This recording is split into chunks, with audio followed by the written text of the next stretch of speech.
Bonsoir, bienvenue sur les ondes de www.mebavision.com. Donc nous sommes là dans le cadre de notre émission Chiluba à domicile. Cette émission dont nous dédions surtout à mon grand frère bien-aimé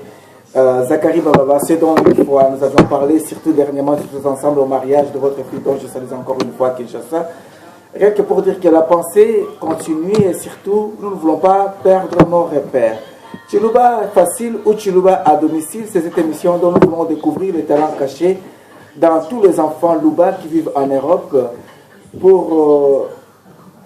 tout simplement ne pas ignorer nos racines.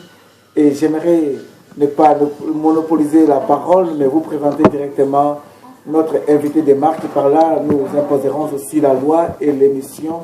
comment ça va se dérouler. Alors, je demanderai à notre caméraman Jordi Luchima de bien vouloir braquer la caméra sur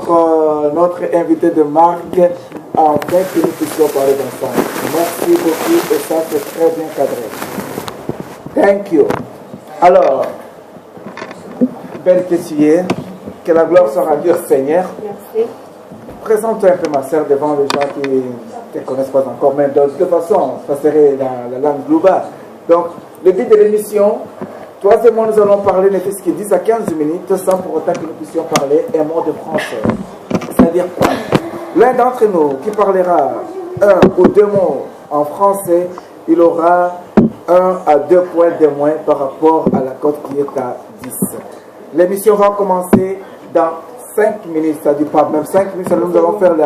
décompte de 5 jusqu'à 0 et puis l'émission commence. Donc, on y va avec notre public. Nous allons faire la décompte de 5 à 0. On y va. 5, 4, 3, 2, 1,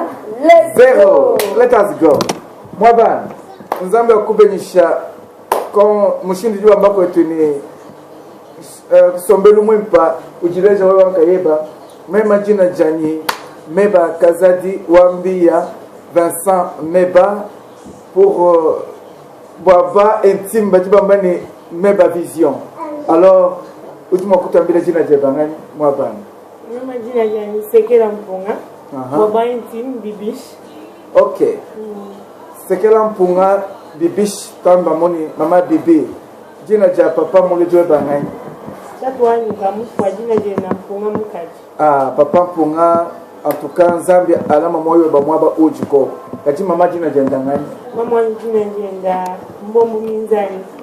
Tuka mama Mbombo tangila bwalo mpinjeu mujimu uvu mwanza pabuloba usekalu wa Mpunga Bibisha atwakula mwakulu wa Chiluba. Momo ni tujini nkongo itanu itimakuikala lelu mama wani bakumanya mshindukai utimakuikala twenda komputi nikotu kakujiminito. Mama Bibisha lukonkola kumpala tubaso kukwela bakumanya ni mushindu kai we ujumu na mpinje usombelu wa bana babaka jikomputu ni bamba yabu baji komputu mpinjeo bana bakaji balu bana bakaji balelu botan je crois que même bana babaka balu bani bakwe bon sukadi sombelu mena bana babaka jibakwe bakaji bakwetu bavuni sombelu muiba na shale notungamba ni batwa ni sombelu muiba kadi mputu wanyanyi sombelu wao bwachini bwalu tetwa kalakala mukajuvu somba kumbe winjila bayenu ulama bayenu ulama bana bayemu kalasa ulamba bya kulamba bulu ya kenza mujimu upingana lelu kumputu mukajuju ya wenza mujimu mukajumino wa baluba ya wenza mujimu ujisha muluma ufuta nzubu ufutila bana kalasi mulu mujiye mulala mukwasa julomba kane mwao kaiwenza chintu abomba lobibi mama wani abukate no makumu kibani ngamba ni manu amputu anyangi sombelu watetu bana bakashi en tout cas bana betu babalu manu jino mva mujumwana tabaka jambani mutu mayon seo bimpa uju kama jinda uya kumujimu boyo kwangata mwabo babwa muluma munkati mwa jibakaje bon ko mwibiji ujuma kumanya pinjeo ni mushindu kai ujibeba mumu na pinjeo sembelu wa babu konda mukache mwajibaka ni batatu mwenu ni bamamu mwenu mukache mwajibaka ujuma kumba wale mushindu kai pinjeo kumputu jibaka hajubeza jibaka watu wamani muka jujumbuka kujibale mulu mojumbuka bale kubenda wangata wenda muka ji basomane na munsu kabena bamani mulu moju wangata bana babweshi muka jwaju wangata bala basombanzu bomwatu jibaka jiji bwalu wa bantu babichi hadi mutu mwisatu bwela mujibaka jibaka jikatuka jijimba tu bayenda china wa muntu ifo amanya mwaba uji ninji bayenda china wa muntu yo chemba kumupanga kane muto bwa muntu mwina kukupanga kane mu bibi nani deja twakumbusha mwa okubwela mbishinu kwenani bisi bidimuchi byuka wale bakupeta to dingela benshi bakwamba bwalu bwabwini bempo mabana ngambi nijibaka jiji bantu babichi kanemu bantu babijabu na beza bwani kanemu kikala kujimukaji ani kujimulu wewe mushianjila mema mukaji mema mushianjila kuji bana betu na banaya ni bayani mema chi mushianjila to mema chimpenda bayani kuji bana betu to kupala kwa bantu bana betu abu na banemi kabayani mulu mapendo we kuenda mukajeba we ulesha ni mukajeba kutu bionsu mweba wewa mukajeba kimamu weba mwini bwalwa nunuya mwabo nenu babichi yeye waluma mweba we ujufika budo tatu enda mukajeba umanyimani wenu onsu nenu babichi utuka mwabana twasikijira wabungi pinjeo tubaso kwelo konkwisa tupinje bwa kumanya pinjeo tujibalo kumuna pinjeo ni sombele mwana bana batu babakaji ni bakumputi batu babakulu no stone monshita wanzambi wa kunyamuka ni bambi banzambi ni bobo mena bana babakaji pinjeo malu akulu kutuba mboko tini chimpondation kati pinjeo jibiro makomba bwaluka pinjeo mwabau na kwa ndamini sombelu ni tilwa bana babakaji munzu wanzambi bado mani mwana bakaji mubijuweba uji mubiju wanzambi hajwe uya mujisambila kuimulu atabimpa to sombelu weba mwina haju utangila mweze juwanzambi kaimuni pato kwa kula kweba kakuimpa to kwena ni sombelu mwini pato kwena bwakuya mwabo wanzambi to bwalu kwena mwanya kusomba to bon bana betu tuto kwamba muni tujini devoir minena ya kulongolola nsubuyo nsoni malu onsu munjila uti twenda bwalu tetu kimbena lupimu bwa kulese bantu bakwabu mushindukai uti mwakusoma kati pinje twanshi kubwela pinje mukati mwanzo bweba mwabana uti mwakutambila bieba wewe mwana wa muluba baki mwakulamba mushindukai mutu ambushi baki mwakulamba mushindukai mema kumputo mtu sumba anji suma mbuji mujima mtu bajibo shanzu bajamanya kabiri badi bosha nzububimba bosha mbuji okay bosha mbuji mwa bankosela mbuji bimba bampesha mutu andi fika mukwanyi ndi nkosolola mutu awo ngumbusha menu kimimba to ngumbusha singavu moye chinchin amba tujibako bon ngumbusha menu nkosolola ngela mulwesu ngela mai